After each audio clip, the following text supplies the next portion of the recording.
पानी का महत्व। नीरपुर गांव चारों तरफ पहाड़, हरियाली और खूबसूरती से घिरा हुआ था। वहाँ के लोग ज्यादातर खेती किया करते थे। गांव के लोगों को प्राकृतिक चीजों की कोई कमी नहीं थी। पेड़ पौधे, पानी, हरियाली। नीरपुर एक बहुत ही सुंदर और हरी भरी जगह थी। पानी पानी पानी, मुझे प्यास लगी है। नीरपुर में तो इतना पानी था, पर यहाँ दूर दूर तक कुछ दिखाई नहीं दे रहा है। हरी हरी, उठो, क्या हुआ है? क्यों इतना चिल्ला रहे हो? तभी हरी नींद से हड़बड़ाकर उठता है। कुछ नहीं, आंख लग गई थी बस। बुरा सपना देख लिया था शायद। खैर छोड़ो, तुम लोग क्या कर रहे थे? हमेशा की तरह बारिश होती रहेगी और हमारे खेत ऐसे ही रहेंगे। हाँ भाई, अगर नीरपुर में बारिश और पानी नहीं होगा तो कहाँ होगा? साक्षात देवताओं का वास है हमारे गांव में। कभी किसी चीज की कमी नहीं होती। गांव के कुछ और लोग चौबारे के पास अपने खेतों और फसलों की बातें कर रहे थे। तभी वहाँ पर गांव के एक बड़े बुजुर्ग बाबा किरोड़ी मना जाते हैं। तुम्हें पता भी है, आने वाले समय में पानी सबसे बड़ा संकट बनेगा। हो सकता है कि तीसरा विश्व युद्ध भी पानी की वजह से ही होगा। अभी अभी देखे बुरे सपने की वजह से हरी का ध्यान किरोड़ी मल की बातों पर जाता है। बाबा, आप कैसी बातें कर रहे हो? हमारे पास इतने सारे तालाब, कुएं और झरने हैं, ऐसे कैसे पानी खत्म हो जाएगा? चारों तरफ तो पानी ही पानी है। वही तो समस्या है बेटा, तुम लोग समझ नहीं रहे। ये जो दिख रहा है ये बस आज है। थोड़ी दूर जाकर देखोगे तो तुम्हें कोई झरना, पानी, तालाब नहीं मिलेगा। और ऐसा क्यों होगा बाबा? जब मैं छोटा था तो लगभग 100 किलोमीटर के दायरे में खूब तेज बारिश होती थी, और आज देखो बस 10 किलोमीटर ही रह गई है। समय बदल रहा है बेटा, थोड़े दिन जाने दो, हमारा भी पानी खत्म हो जाएगा। अब बाबा किरोड़ी मल की ऐसी बातें सुनकर रामू और श्याम दोनों सोचने लगते हैं और बोलते हैं। हाँ बाबा, लेकिन इतनी जल्दी पानी खत्म होने का तो मतलब ही नहीं बनता। ऐसे थोड़ी हो सकता है। हाँ बाबा, रामू बिल्कुल ठीक कह रहा है। अब तुम इसे ऐसा ही देख लो, 10 किलोमीटर के बाद वाले गांव में बारिश नहीं हो रही तो वो हमारे तालाब से पानी भर रहे हैं। तभी वहाँ पर गांव का एक और व्यक्ति रमेश आ जाता है और आकर बोलता है। हाँ बाबा, मुझे भी ऐसा ही लगता है। तुम लोग देख लेना, अगले साल बिल्कुल भी बारिश नहीं होगी। देखो, अब तो इसने भी कह दिया, अब तो बारिश नहीं होगी।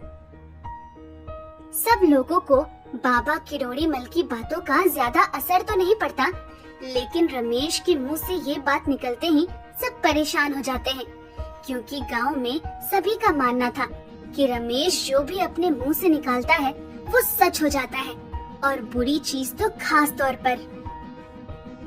बाबा, आपका तो पता नहीं, लेकिन अब इस काली जुबान ने बोल दिया, अब नहीं होगी बारिश। गई हमारी फसल भी और खेत भी। बोल तो दिया है, लेकिन इसका कोई उपाय तो होगा। अब आगे क्या करना है ये बताओ। इस बात के बाद सभी गांव के व्यक्ति बहुत परेशान हो जाते हैं और जवाब के लिए बड़ों की तरफ देखने लगते हैं। देखो, इसका एक उपाय है मेरे पास। अभी अगले साल को आने में 2 महीने बाकी है। सब मिलकर एक काम करते हैं, जितना हो सकता है बारिश का पानी इकट्ठा कर लेते हैं। अगले साल सिंचाई और व्यापार के काम आएगा। हाँ बाबा, अब तो लगता है कि यही करना पड़ेगा, लेकिन ये सब होगा कैसे? एक आदमी चिंता भरी आवाज में बोलता है। हाँ, लेकिन पानी को भला कोई कैसे इकट्ठा कर सकता है? हो सकता है, और हमें पानी को इकट्ठा करने के लिए गांव में और भी तालाब बनाने होंगे। अब सारे लोग बाबा किरोड़ी मल के कहे मुताबिक काम में लग जाते हैं। सभी लोग मिलकर गांव में खुदाई कर और कई सारे तालाब बना देते हैं। सारा काम होने के बाद गांव के लोग फिर से इकट्ठा होते हैं। हमने तालाब तो बना ही दिया है, काश अब अगले साल पानी की परेशानी ना हो। हाँ, तुम सही कह रहे हो। तालाब में इकट्ठा होने वाले पानी से मदद तो मिलेगी, लेकिन इतना करना अभी भी काफी नहीं है। हमें हमारे गांव के आसपास जितने भी 4-5 पहाड़ हैं, उन पे पेड़ लगाने होंगे। लेकिन बाबा, पेड़ क्यों? देखो, हमने पानी इकट्ठा करने का तरीका तो ढूंढ लिया, लेकिन एक साल में उतनी ही बारिश होती है कि साल की भरपाई हो जाए।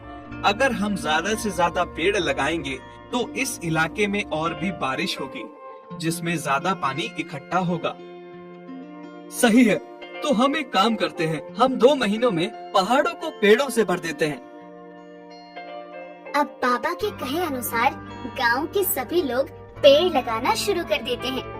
देखते ही देखते चारों ओर पहाड़ियाँ पेड़ों से भर जाती हैं और हरी भरी हो जाती हैं। साथ ही साथ सभी लोग गड्ढे खोद देते हैं जिनमें पानी भर जाए और उनके साथ साथ रास्ता बना देते हैं, ताकि बारिश का पानी इधर उधर जाने के बजाय गड्ढे के जरिए जमीन में वापस चला जाए। मुझे लगता है कि अब हम सबने सारा काम पक्का कर दिया। इस साल की बारिश के इकट्ठा हुए पानी से हमारा काम चल जाना चाहिए। हाँ, बाबा के कहे अनुसार पेड़ों की वजह से बारिश अच्छी हुई है इस बार, और हमारी बनाई हुई सारी नहर और गड्ढे भी भर चुके हैं। अगले साल की सिंचाई में भी कोई परेशानी नहीं आएगी। बाबा, आपने बिल्कुल सही उपाय बताया था पानी को इकट्ठा करने का। अगर बारिश ना भी हुई तो भी गुजर चल जाएगा। अब बारिश का मौसम आता है और खूब जोरदार बारिश होने लगती है। सब लोग तो कुछ और ही अंदाजा लगाकर बैठे थे। अब बारिश देखकर गांव के सभी लोग एक जगह इकट्ठा हो जाते हैं। पर रमेश ने तो बोला था कि इस बार बारिश नहीं होगी। ये तो पिछले बार से भी तेज बारिश है। इसका मतलब इन्होंने मिलकर हमसे झूठ बोला। हाँ, और हमने जो बेवजह इतनी सारी मेहनत की, उसका क्या? ये सभी लोग आपस में बातें कर ही रहे होते हैं कि तभी ये लोग देखते हैं कि बहुत सारे लोग भीड़ में इकट्ठा होकर उनकी तरफ चले आ रहे हैं। ये इतने सारे लोग एकदम से यहाँ क्यों आ रहे हैं? तभी गांव के लोग देखते हैं कि वो सभी अपने हाथों में फल और मिठाई लिए हुए हैं और उन सभी के चेहरे पर मुस्कान थी। तभी उनमें से एक व्यक्ति आगे आकर बोलता है, हम लोग पास के गांव सीमापुर से आए हैं। मैं वहां का सरपंच हूं।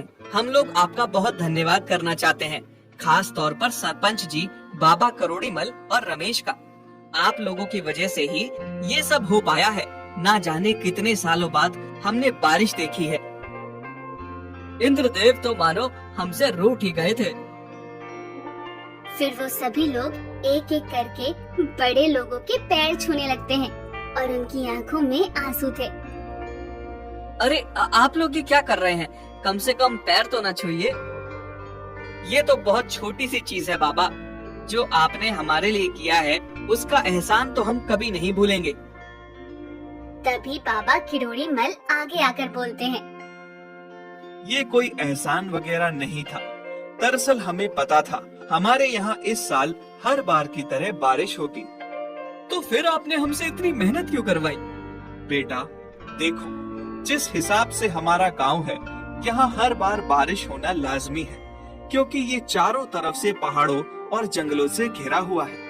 लेकिन क्योंकि हमने जंगल में जाकर पेड़ काटे थे, तो हमारी वजह से पड़ोस वाले गांव में बारिश नहीं हो रही थी।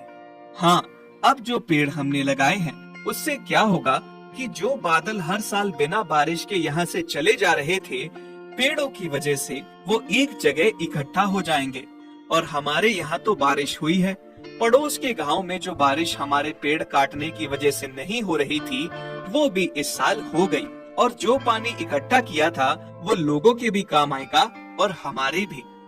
बाबा, हम अब सीमापुर के लोगों को देखकर समझ गए कि पानी का क्या महत्व है और आपने हम सबसे मेहनत क्यों करवाई।